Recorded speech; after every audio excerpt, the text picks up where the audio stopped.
ন্যায়ের যুদ্ধে পরাজয় নেই, ইরান যুদ্ধ ও মুসলিম বিশ্বের নীরবতা। আসসালামু আলাইকুম ওয়া রহমাতুল্লাহ। প্রিয় দর্শক, আজকের বিশ্বে আমরা এমন এক বাস্তবতা দেখছি যেখানে যুদ্ধ চলছে, অবস্থান নির্ধারণ হচ্ছে আর নীরবতাও কথা বলছে। প্রশ্ন হচ্ছে, ন্যায়ের যুদ্ধে কি সত্যিই পরাজয় নেই? আন্তর্জাতিক অবস্থান। সম্প্রতি ফ্রান্স, স্পেন, কানাডা এবং ইটালি তাদের অবস্থান স্পষ্টভাবে ব্যক্ত করেছে। তারা কূটনৈতিকভাবে তাদের অবস্থান জানিয়েছে, বিশ্ব রাজনীতিতে নিজেদের ভূমিকা রেখেছে। কিন্তু প্রশ্ন হচ্ছে, যদি মুসলিম রাষ্ট্রগুলো একইভাবে একসাথে অবস্থান নিত? এই যুদ্ধে মুসলিম বিশ্বের দেশগুলো ঐক্যবদ্ধ হতো, যদি মুসলিম রাষ্ট্রগুলো একইভাবে একসাথে অবস্থান নিত, তাহলে মধ্যপ্রাচ্যের শক্তির ভারসাম্য বদলে যেতে পারত এবং ভবিষ্যতে বড় শক্তিগুলো সহজে হস্তক্ষেপ করার সাহস পেত না। তবে মুসলিম দেশগুলোর এই নীরবতা পরবর্তী যে কোনো আরেকটি মুসলিম দেশ যদি এইরকম পরিস্থিতির টার্গেটে পরিণত হবে না, তাকে বলতে পারবে। ইসলামে এক মুসলিমের বিপদে আরেক মুসলিমের পাশে দাঁড়ানো অপরিহার্য কর্তব্য। রাসূল বলেছেন, মুসলিমের ভাই, সে তার ওপর জুলুম করে না, তাকে শত্রুর হাতে সঁপে দেয় না।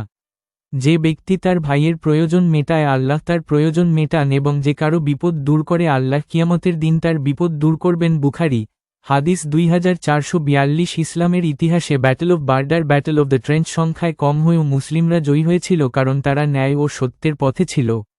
ইসলামে বলা হয়েছে, ন্যায়ের যুদ্ধে পরাজয় নেই। মহান আল্লাহ বলেন, যদি আল্লাহ তোমাদের সাহায্য করেন, তবে কেউ তোমাদের পরাজিত করতে পারবে না। সূরা আল ইমরান 160। এখানে শিক্ষা হলো, বিজয় আল্লাহর পক্ষ থেকে আসে। মানুষের শক্তি একমাত্র নির্ধারক নয়। যারা দিনকে টুকরো টুকরো করে এবং দল উপদলে বিভক্ত হয়, তাদের সাথে প্রিয়নবীর কোনো সম্পর্ক নেই। সূরা আল আম 159। শিয়া সুন্নি দ্বন্দ্ব ও দাঙ্গা মুসলিম বিশ্বকে ধ্বংসের মুখে ঠেলে দিচ্ছে। ইসলামের মূল চেতনার পরিপন্থী। ইসলামে শিয়া সুন্নি বা কোনো ধরনের দলাদলি ও বিবাদ আল্লাহ তাআলা কঠোরভাবে নিষেধ করেছেন।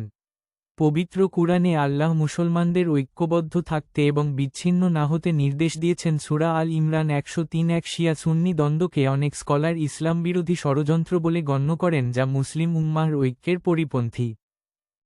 তবে বাস্তবতা হলো, জাতিগত দ্বন্দ্ব অনৈক্যের ফলে তাৎক্ষণিক জয় আসে না। অনেক সময় অন্যায়কারী সাময়িকভাবে জিতে যায়, কিন্তু দীর্ঘমেয়াদে ন্যায়ের পথেই টিকে থাকবে। ইরানের প্রতিরোধ অনেকের কাছে এখন উদাহরণ হয়ে উঠেছে। এটি শুধু যুদ্ধ না, কৌশল, বিশ্বাস, দীর্ঘ 47 বছর টিকে থাকার ধৈর্যের লড়াই। একই সাথে এটি বিশ্ব রাজনীতির একটি বড় অধ্যায়। ধৈর্যের শক্তিতে মাথা তুলে দাঁড়িয়ে ইরানের বক্তব্য, যুদ্ধ থামবে একটি শর্তে, আমেরিকান ডলারে নয়, রিয়েলেই চলবে বিশ্ব।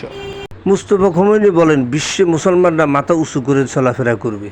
তাই ন্যায়ের যুদ্ধে পরাজয় নেই, এটি শুধু কথা নয়, একটি বিশ্বাস। এটি ধৈর্যের সহিত আল্লাহর উপর তাওয়াক্কুল। তার সাথে আল্লাহ আছে, সত্যিকারের বিজয় তারই। তো আল্লাহর দেওয়া একটি উপহার, তাই সত্য কখনো হারায় না। সময় লাগে, কিন্তু জয় তারই হবে। দর্শক, ভিডিওটি শেয়ার করুন, লাইক করুন।